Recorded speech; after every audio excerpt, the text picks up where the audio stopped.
Hello, my dear student. Welcome you here in this lecture number 89. Now, in that topic, excretory products and their elimination, we have been learning modes of excretion.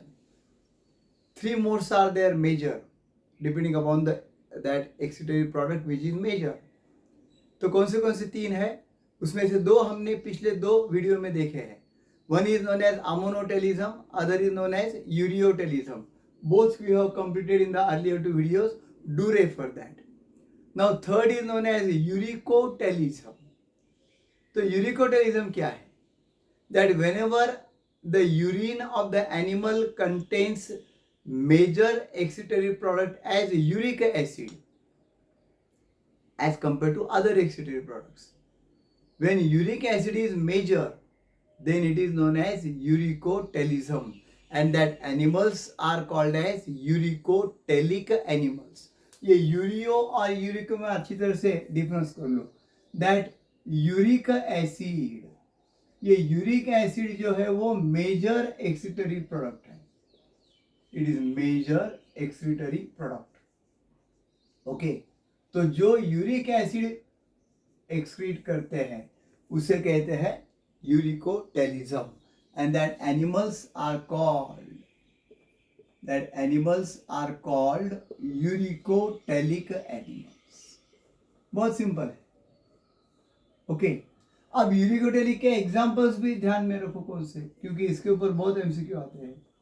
Particularly reptiles, all reptiles जिसको हम कहेंगे, snakes आएंगे उसमें, all kind of the lizards will be there. Okay, तो जो reptiles है, birds, all kind of the birds, कोई भी एग्जांपल दे सकते हैं बर्ड्स का. पीजन है, पैरट है या क्रो है, कोई भी. That all are particularly the uricotelic. Then that land snails are also there uricotelic. Land snails भी यूरिकोटेलिक होते हैं. Then particular terrestrial insects are there. That insects which are terrestrial, they are also, because you have seen aquatic insects are ammonotelic. ये terrestrial insects जो है वो भी वहां पर एग्जाम्पल में आ सकते हैं, and all that are particularly known as uricotelic animals. तो ये एग्जाम्पल सभी के सभी ध्यान में रखो, क्योंकि एमसीक्यू में आ जाता है. और तीनों के हमें ध्यान में रखना है, अमोनोटेलिक के, यूरियोटेलिक के, यूरिकोटेलिक के. One of the very popular MCQ there on that. Okay, अब देखो particularly we will say that another important point regarding this, that uric acid is least toxic.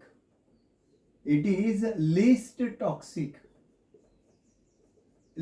Toxic waste product है, सबसे कम. यानी uric acid, उसके बाद urea, उसके बाद ammonia सबसे toxic. Highly toxic nitrogenous waste product is ammonia, and least toxic is uric acid. ये ध्यान में रखो. Okay, then another very important thing is that uric acid is produce in the body in two ways. One is during the metabolism of that purine and pyrimidines, जैसे कि हमारे शरीर में होता है. प्यूरिन्स एंड पायरीमिडीन्स जो है, ओके, तो उनके मेटाबॉलिज्म से ये बनता है.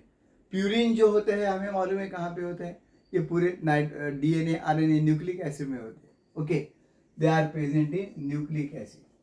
तो उसका अगर मेटाबॉलिज्म हो रहा है तो उससे ये बन सकते हैं. और दूसरी बात है, in liver uric acid is produce by one process known as ionogenic acid pathway. यह आयनोजेनिक एसिड पाथवे से यूरिक एसिड बनाया जाता है, particularly in the liver. That birds, reptiles, ये स्नेक्स, इनमें या लैंड स्नेक्स, इन सब में लीवर में बनता है. By what? जैसे हमने कहा था, urea is produce by what से दैट ऑर्निथिन साइकिल. वैसा ये भी एक एमसीक्यू बन सकता है. Uric acid is produce in the liver by ionogenic acid pathway. Ionogenic acid pathway जो है उससे ये बनता है, okay, and that is produce from the that purine acid, okay. तो ये अच्छी तरह से ध्यान में रखो, and this is very important waste product there in the birds etcetera. अब देखो, removal of uric acid is the best adaptation for terrestrial habit because it requires very little amount of water। बहुत ही कम amount में water लगता है, very little amount of water, negligible, I will say, that will be the negligible value. और वो कितनी होती है? Hardly 10 ml water is required for removal of 1 gram uric acid. अगर 1 ग्राम यूरिक एसिड निकालना है तो हार्डली 10 ml यूरिक एसिड लगता है, very simple. And that's why that these animals, reptiles or birds etc., they can conserve the water, they can conserve water in their body, okay, वो water conserve कर सकते हैं। And हमें मालूम है birds सबसे कम पानी पीते हैं, that water is required to the birds, no doubt, but as compare to us they are drinking very little quantity of water. तो इसलिए उनको ये बहुत अच्छा अडेप्टेशन है यूरिक एसिड तैयार करना, ओके।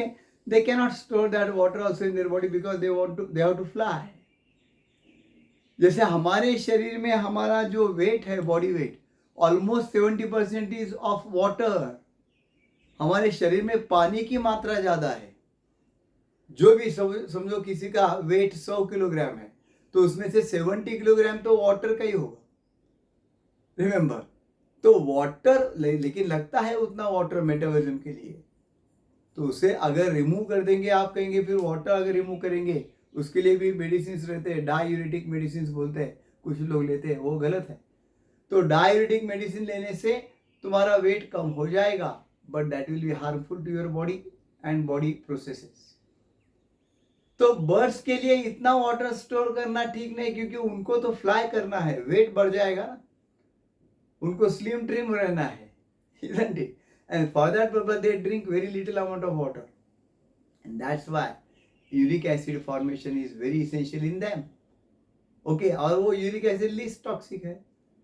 देन अनदर इंपॉर्टेंट है कि फिर ये बर्ड का जो, इनके बारे में अगर देखें हम, तो इनका जो यूरिन है वो सेमी सॉलिड होता है।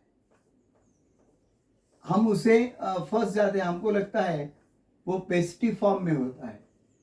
It is mostly in the pasty form और in the form of pellets sometimes, okay.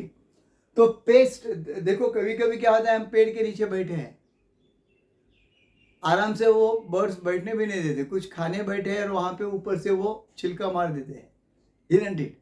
कुछ यहाँ पे गिरता है, शर्ट पे इधर उधर खराब हो जाता है, isn't it? वो क्या रहता है, हमारे गैलरी में, बालकनी में तो पिजन्स बहुत आते हैं, उनको लगता है उनके लिए वो बिल्कुल वॉशरूम ही है, तो they go on throwing their urine there. तो जो यूरिन होता है वो सेमी सॉलिड पेस्ट होता है उनका, तो हमको लगता है उन्होंने पू कर दी, यानी that faecal matter is throne. वो फीकल मैटर नहीं, उनका फीकल मैटर तो बहुत ही ड्राई होता है, जैसे टैबलेट्स रहते हैं वैसा उनका फीकल मैटर रहता है। हवा भान हार्डे कभी खाया क्या, इधर पशनोल, तो वो कैसे टैबलेट रहते हैं ब्लैकिश, तो वैसा उनका फीकल मैटर रहता है। और पेस्टी फॉर्म में क्या रहता है, यूरिन। तो ये अच्छी तरह से ध्यान में रखो, that because of the little amount of water, pasty form में उनका रहता है यूरिन। हमारे शरीर में भी यूरिक एसिड बनता है, that particularly by metabolism of this purine and pyrimidines, but बहुत कम मात्रा में।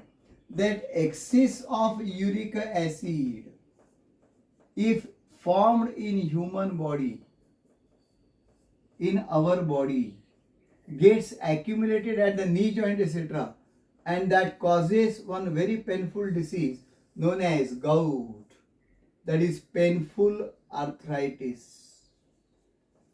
वो पेनफुल आर्थराइटिस होता है, ओके। तो पेनफुल आर्थराइटिस जिसको कहते हैं, आर्थराइटिस का मतलब सांधे दुखी, तो नी जॉइंट को पेन्स आने लगते हैं, and they are because of that uric acid accumulation there, उसे उस डिसीज का नाम है गाउट। तो ये अच्छी तरह से ध्यान में रखो। तो जैसे मैंने कहा अमोनोटेलिज्म, यूरियोटेलिज्म, यूरिकोटेलिज्म, वैसा और एक टर्म है ग्वानोटेलिज्म। When that particular guanine is the most excitatory product, major excitatory product, guanine, okay, that is found in spiders and penguins.